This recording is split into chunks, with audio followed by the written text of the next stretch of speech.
What it do, y'all? Welcome back to another installment of Caleb's Corner. As you know, I am Caleb Cantu. I appreciate all of you. All right, we're going to go ahead and get into today's episode topics. Before we do, I want to give a quick little shout out to everybody who provided me Caleb's Corner presents. Shout out to Marcena Elizondo making this dope Caleb's Corner hoodie. Shout out to Mama Cantu, Papa Cantu coming in clutch with the wireless mics. If you haven't noticed it, we upgraded in all 2021. Let's get it. Okay, with that out of the way, today's topics are going to be Bridgerton. It's up and coming Netflix series. We love to see the progressive, amazing modern retake of the Queen Charlotte, Victorian times, just very old, modern, England. We got Lupin. It's a brand new Netflix original show. I can't wait to talk about it, y'all. I haven't even really seen it, but I'm excited to touch on it. We'll come back to it at another episode probably. And then, of course, we also got Rexx Life Raj. He is a musical artist, but we're going to get more into him a little bit later and why I want to talk about him. Without further ado, let's go ahead and get into Bridgerton. All right, y'all. So Bridgerton it's a really good show. I started it on Monday. I finished it on Tuesday. There's 8 episodes. Each episode is an hour long, and you just get hooked. You get hooked on the time era. You get hooked on the characters. You get hooked on the captivating performances between these two. You love the fact that there are 2 characters who want nothing to do with each other, but somehow hopelessly fall in love with the other because they were doing it unintentionally. And that's how most beautiful relationships start. That's how most beautiful relationships start. And that's one of the reasons why I think the show is so good. I think another reason why the show is so good is because the director, Chris Van Boosen, is awesome. He told heart.co.uk, it's a website in the United Kingdom, he, in an interview with them, told them that he was super excited about the show, and one of the reasons he was very excited about it was the fact that he had heard possible rumors that Queen Charlotte was in fact of a mixed racial heritage, and there's actually quite a bit of historical evidence to support that. So when he heard that, he kind of took that aspect of the show and really pondered on it and was like, what if we make this kind of more of a prominent idea, and how could that affect the prominence of mixed racial royalty and authority in that time era? And how could we do this in a really inventive and interesting way? And so the way that they decided to do it was how the main character of the show got involved, and that was the Duke of Hastings, Simon Bassett, played by Regent Page. And so I think that aspect of the show is incredible. I love to see all of the black royalty. It makes me so happy.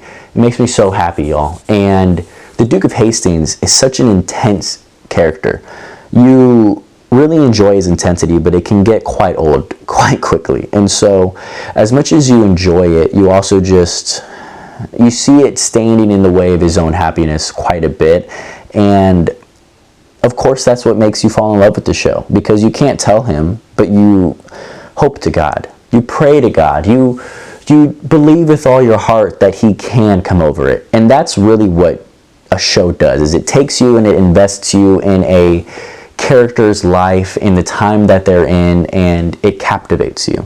And Bridgerton does a really, really good job of doing that, with Queen Charlotte playing the patriarchal figure, the matriarchal figure, actually, as the Queen of England, just running everything, while King George is just a bit out there. They don't really mention anything, and I'm sure they don't have a term for it, but without going into the show, you really only see the Queen making a lot of the political and authoritative decisions, especially the ones relating to society and high fashion, and deems things worthy or unworthy, and it changes the course of history for some families. That was another really cool aspect of the show, the fact that it drops you in this time period and you just kind of have to realize that as much as they invented their own reality and fantasy onto the show, a lot of it is kind of historically accurate as far as like how women were treated back then, how men were expected to act, and how certain acts of honor and dishonors against other people would literally be like acts of war. It was insane how important politeness and manners were, because it completely dictates your actions. It completely dictates a way of life for everybody, not just for some people. Everybody's expected to act a certain way, and a lot of that comes through the queen. So seeing her as that matriarchal figure is incredible. But it is a little strange just to see the way that people are expected to act, because that is the entire premise of the show, is that because people are expected to act a certain way, the characters of the show develop certain relationships between one another that can be misleading, that can be distrusting, but can also be so beautiful if society deemed it so. And because it's deemed unworthy, happiness is oftentimes prevented, which is really sad. But they do a very good job of at least ending the show with some hope and a positive look. But the show itself is very fun, very imaginative, and I was very excited to be a part of the ride. So I think you guys should give that show a listen, a watch. And another Netflix original show that you guys should watch, I haven't even seen it yet though. It's called Lupin. It's honestly so... I've gotten a lot of recommendations from it, and Netflix has been one of them. It's number 2, I think, or number 3 on the top 10 list of Netflix in America anyway. And so that being said, it literally just came out. Like, it came out this year. The actor is Omar Sy, and he plays the character Asane Diop. Right? It's about a arsonist, a burglar, a thief, a heist master, and his entire... It's a really short show. Like, it's got maybe 6 episodes. Each episode's an hour long. So I can really power through it, but I want to give it my time. I think it's such a cool concept how this arsonist, like this... I don't even want to say arsonist. this thief, right? I don't want to say thief. What? I don't want to call him a con man.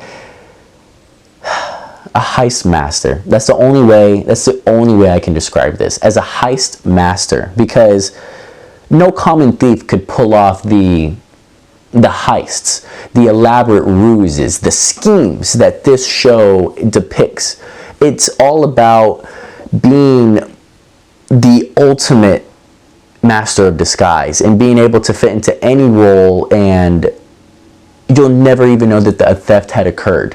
That's what the premise of the show is about, being the best heist master there is. And he gets the idea from a book about a fictional character who is in fact the best heist master of all time. And he feels that that is his family heritage. It's his lineage, that he is in fact the descendant of this fictional character, and that it's not in fact a fictional character. So I'm super excited to get into this series because it's based off of books, and I really enjoy reading, and heists are just so cool. And it's all in French. I would recommend to everybody that if you want to watch this show and you kind of have a problem with listening to foreign shows or movies that are dubbed in English, then I would say, first of all, always have subtitles on. English subtitles are just super helpful. Even if you're not watching a foreign film, I just prefer to have subtitles on because sometimes I'm hard of hearing and I miss things, but it'll always tell you in the subtitles what they're saying, and words and the placement of words is very important sometimes. So I would recommend always have subtitles on and just try it with the English dubbed first. And if you don't like the way it sounds with an English actor, with an English voice actor, talking over the French words that this man is saying, then listen to it in the original French with English subtitles, and I think you'll like it a lot more, because I've done that consecutively with multiple different works that Netflix has done with foreign films. Netflix actually in January 2020 released a show called Ragnarok, and it was about a modern day depiction of reincarnation of Thor, and it focused more on the Norse mythology of everything as opposed to the Avengers lore of the Thor heritage. And the way that they did the show was really well done, and it was all shot in Norway, so everything was Norwegian. And I watched it in that language with the English subtitles, and it was so beautiful to hear that language and to also see what they were saying in English, because when you listen to it English dubbed, because I watched that show twice actually, I listened to it English dubbed and I had the English subtitles on, and I listened to it with Norwegian and with the English subtitles on. The English dubbed is not saying the same things that the subtitles are saying, so the translation is a little bit weird, right? The literal translation and the verbal translation are kind of different, so it's interesting to see that sometimes, but I would just recommend listening to it in the original language. So yeah, that's Lupin. Go watch that show, give it a listen. Ragnarok's pretty good too. I would say watch that show, but it's a little slow, and if you don't like Thor that much, then you don't need to. The last thing I want to talk about is Rexx Life Raj. Man, I really love Rexx Life Raj. I think he's an awesome artist. Rexx Life Raj is someone who means a lot to me, because when I go through it sometimes, or I feel like giving up, I listen to his music. And I listen to his music because he is a man who is like constantly grinding. He's a man who's constantly grinding, and it doesn't matter what profession you're in, it doesn't matter what your passion is. Everybody who is passionate about something, or everybody who has a strong work ethic can understand the grind.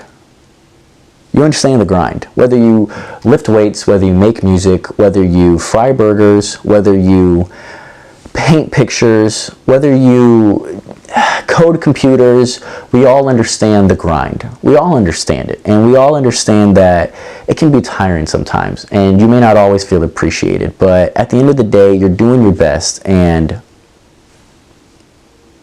the knowledge that you're doing your best sometimes isn't good enough. And so Rexx Life Raj puts a really good depiction of his experiences and his music and the grind that he has had to have in order to become aspirational, in order to become successful. And I love listening to it because it's incredibly inspirational, and it completely helps me realize that things get better, guys. Things get better. They really, really do, because I used to listen to that music 2 or 3 years ago, going through completely different times in my life, going through completely different problems that I thought were the end of my world, problems that I thought I was never going to be able to come from. And I'm much bigger, I'm much stronger, I'm much happier, I'm much more successful, and I have much bigger, much stronger, and way more troublesome worries. And the same songs still help me get through it, because at the end of the day, worries don't stop, but the way that you worry about it gets easier over time. You know what I mean? Because you're always going to have troubles. Troubles are never far away. But it's how you react to them and the energy that you give it that allows you to really create something from it, or allow yourself to be destroyed by it. And he never allows himself to be destroyed. So that's one of the reasons I enjoy Rexx Life Raj's music. I would also say that his music is just so vibey. Like, everybody who knows me knows that when I like music, I like it because it's just funky. Like, it's got a flow, makes me feel a type of way. It's got killer beats, and I can vibe to it.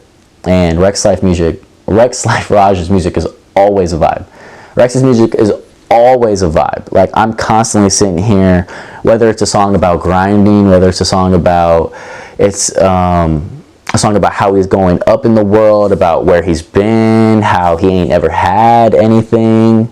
It's always a vibe. And it really makes you think about the things that you have, the things that you're going through, and how you're handling it, how you can do better. So I really enjoy your music, Rexx. If you ever see this video, thank you, man. Appreciate you. But yeah, I think you guys should go give him a listen. As always, my name's Caleb Cantu. I appreciate all of you, and this was Caleb's Corner. Thank you so much. Don't forget to like and subscribe. We out.